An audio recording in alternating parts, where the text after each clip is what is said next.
The house at the end of Corbett Lane had the aspect of a place that had dreamed itself into existence, and now suffered the consequences of that dream.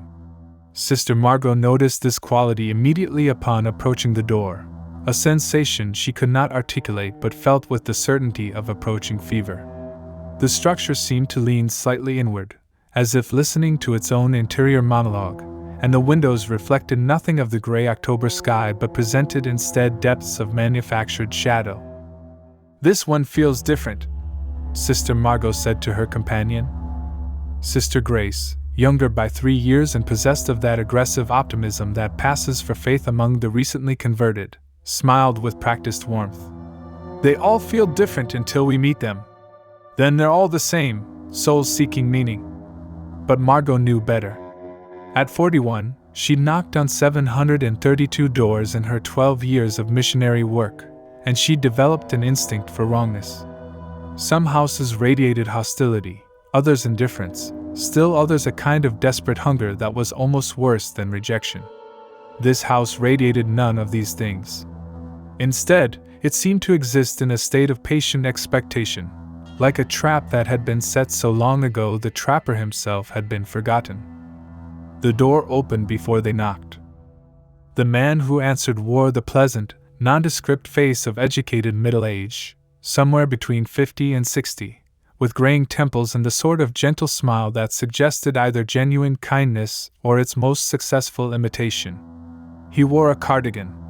His name, he said, was Mr. Cortlandt, and he'd been expecting them. "I saw you walking up the lane," he explained, gesturing them inside. "It's cold out there. Please come in. I've been hoping to speak with someone about matters of faith." The interior of the house extended backward far beyond what the exterior dimensions suggested.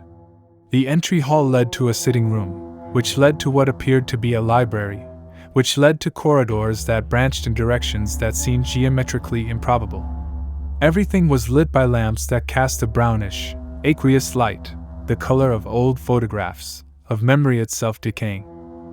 "I have questions," Mr. Cortlandt said, settling into a high-backed chair and gesturing for them to sit on the sofa opposite. "About iteration." "Iteration?"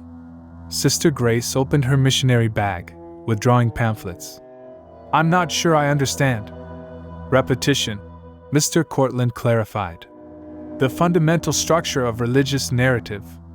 The same story told again and again, each telling claiming originality while merely rearranging pre-existing elements.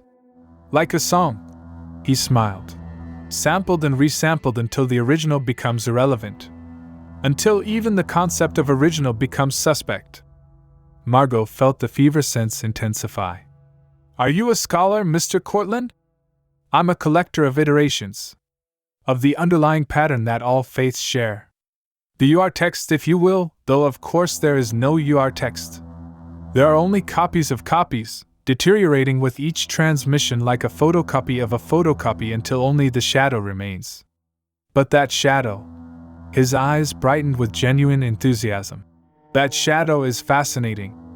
Sister Grace maintained her smile, though Margot saw it tighten. "Faith isn't about patterns, Mr. Cortlandt. It's about personal relationship with the divine." "Is it?" He leaned forward. "Tell me, how many others have sat where you're sitting? How many young women in sensible shoes and modest clothing have entered houses and delivered the same message, the same pamphlets, the same practiced responses to predictable objections? You are iterations yourselves. Beautiful, tragic iterations of a pattern that has been repeating since the first human looked at the stars and felt the crushing weight of consciousness, the curse of knowing that you know." The library behind them had changed. Margot was certain of this, though she couldn't specify how. The books seemed to be in different positions, or perhaps they were different books entirely, or perhaps they had always been arranged this way and her memory was the thing that had changed.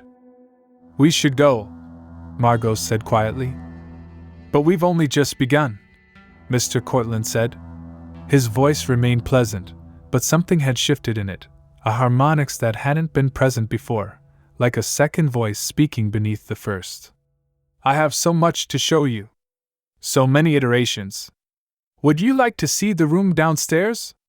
I call it the iteration chamber, though it has other names. In some versions of this house it's a chapel. In others, a laboratory. In still others, a confession booth. But the function remains the same. Sister Grace stood. Mr. Cortland, I think perhaps we've come at a bad time. There's only one time, he interrupted, also standing.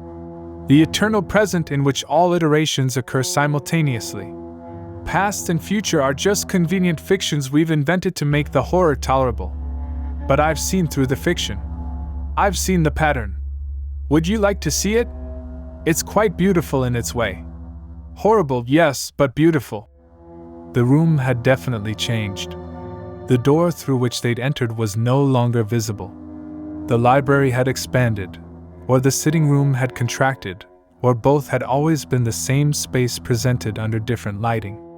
The brownish illumination had deepened to the color of dried blood, of rust, of organic decay.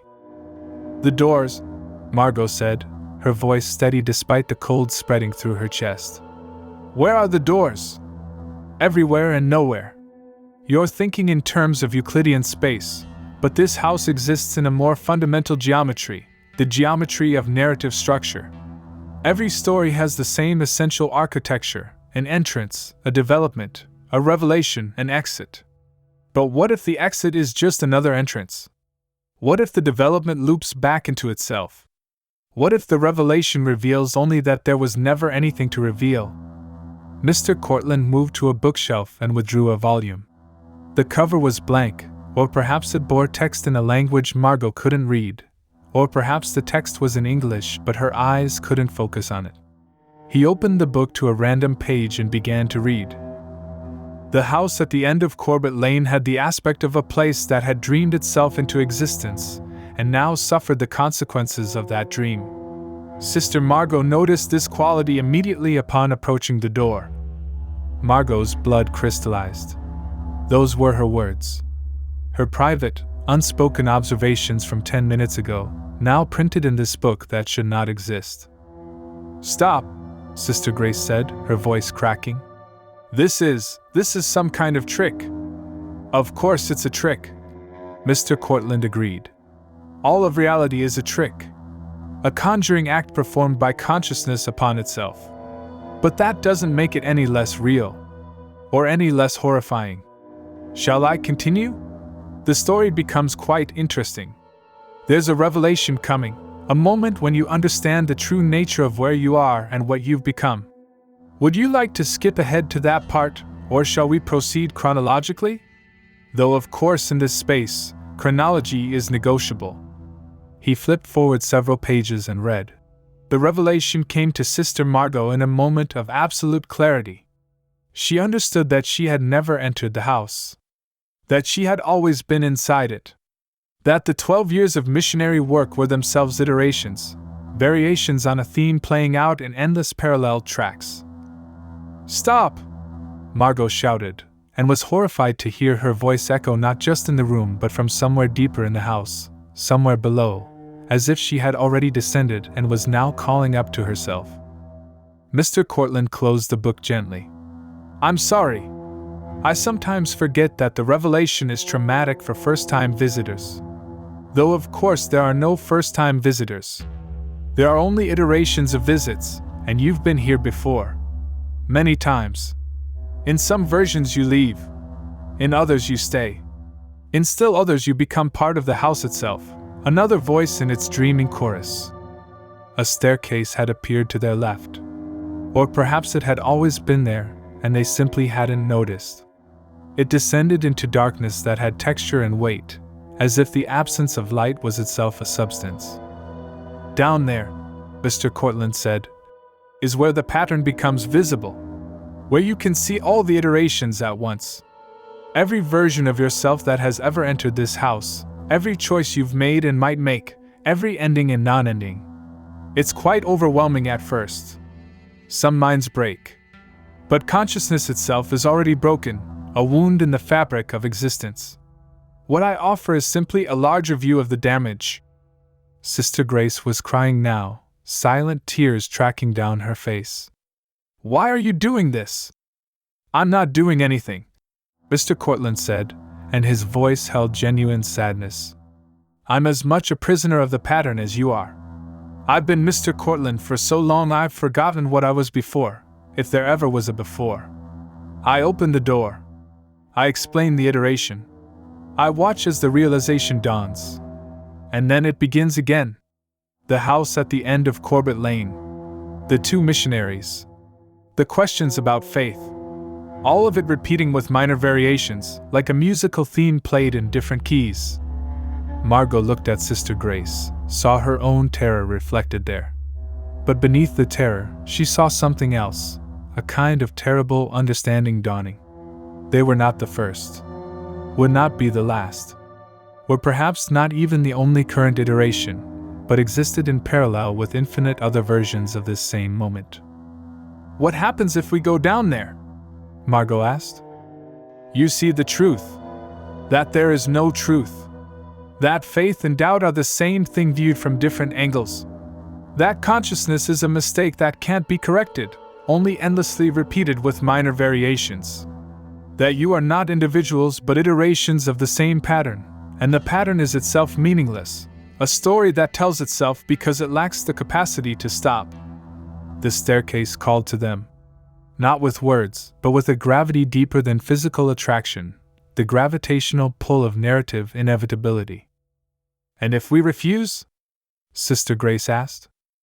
"Then you'll find yourself standing at the door again, knocking, certain this is your first visit. The house is generous that way. It allows you to forget, until the moment of revelation cycles back around." Margot stood. She felt her legs move as if operated by something other than volition. Beside her, Sister Grace also stood. They moved toward the staircase together, not because they chose to, but because the story had reached the point where this was what happened next. "Will we remember?" Margot asked. "Does it matter?" Mr. Cortlandt remained seated, his pleasant face now revealing depths of exhaustion that suggested ages of iteration. "Memory and amnesia are just different forms of the same suffering. Down there, you'll see all your memories at once, past, present, and future. You'll see every version of yourself that has descended these stairs, and every version that has refused, and every version that has become Mr. Cortlandt himself, explaining the pattern to new arrivals. You'll see that there is no difference between captor and captive, between faith and delusion, between horror and enlightenment." The darkness at the bottom of the stairs had texture now. Margot could see shapes moving in it, or perhaps they were reflections, or perhaps they were other Margots descending in other iterations of this moment. She saw Sister Grace beside her, and behind Sister Grace she saw 100 other young women in modest clothing, all descending, all realizing. "What's down there?" Margot whispered. "The iteration chamber. Though it has other names. In some versions it's called the Room of Infinite Regress. In others, the Chapel of Recursive Nightmare. In still others, it has no name because language itself breaks down in its presence. But the function is the same, it shows you the pattern. All of it. At once. Forever." They reached the bottom of the stairs. The chamber was larger than the house. Larger than geometry allowed. It was a vast space that curved back on itself, its walls covered in mirrors that reflected not images but concepts, not light but the absence of light made visible. In the center stood a structure that was simultaneously a confessional booth, an altar, and a prison cell. Or perhaps these were three separate structures occupying the same space through some topology of nightmare. And everywhere, written on the walls in scripts both familiar and alien, projected onto surfaces that shouldn't exist, whispered by voices that came from inside their own skulls, was the story. The same story, told infinite times with infinite variations but always the same. The house at the end of Corbett Lane. Two missionaries. Questions about faith. The revelation. The descent. The understanding that there is no exit because there was never an entrance because the house is not a place but a condition, the condition of consciousness aware of its own imprisonment in the pattern of itself. Sister Grace screamed. It was the sound of a mind reaching its breaking point and discovering that the breaking point is itself just another iteration, another note in the infinite song. Margot did not scream. She understood now. Had always understood. Would always understand. The understanding was the horror, and the horror was the understanding, and both were just different names for the same unbearable truth. She had never not been here. The 12 years of missionary work were fantasy, or memory, or prediction, it didn't matter which. She was an iteration of an iteration of an iteration, and beneath all the copies was nothing. No original. No truth. Just a pattern repeating itself because consciousness, once emerged, cannot help but iterate. "Now you see," said a voice that might have been Mr. Cortland's, or her own, or Sister Grace's, or all of them simultaneously. "Now you understand why I opened the door. Why I always open the door. Because understanding the pattern is the pattern. Suffering awareness is the pattern. Being trapped in the iteration is the pattern. There is no escape because escape is also just another iteration." Sister Grace had stopped screaming. She stood very still, staring at the mirrors that showed her infinite versions of herself, all standing in this chamber, all having this realization, all understanding simultaneously that understanding changes nothing. "What do we do now?" Margot heard herself ask. "We go back upstairs," the voice answered. "We return to the sitting room. And we wait for the next knock on the door. Because someone must open it. Someone must explain the iteration. Someone must be Mr. Cortland. Perhaps this time it will be one of you." They ascended. The staircase seemed shorter now, or perhaps they had always been upstairs, the descent merely another iteration of memory. The sitting room reassembled itself around them, furniture, books, brownish light, all exactly as it had been. Mr. Cortland sat in his chair. Or perhaps a different Mr. Cortland.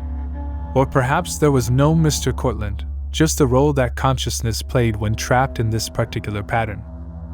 "Thank you for visiting," he said, his voice holding that same pleasant neutrality.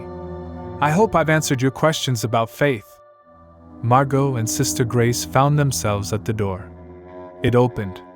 Beyond it was Corbett Lane, gray October sky, the illusion of a world outside the pattern. They stepped through. Behind them, Mr. Cortland waited. In 3 hours, or 3 days, or 3 centuries, there would be another knock. 2 missionaries, perhaps. Or 2 salesmen.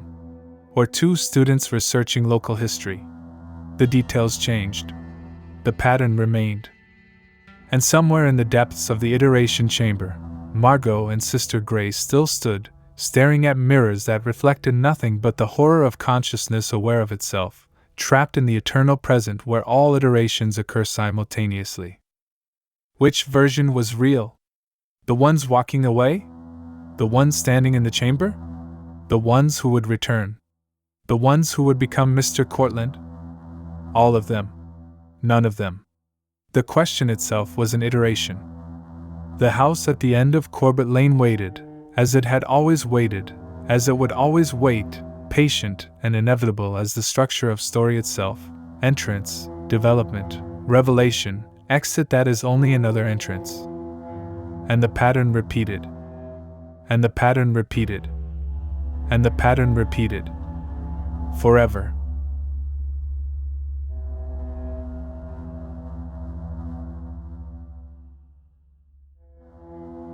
If you enjoyed this video, please do not forget to like, comment, or share this video with your friends. Subscribe to our channel to hear more stories like this one.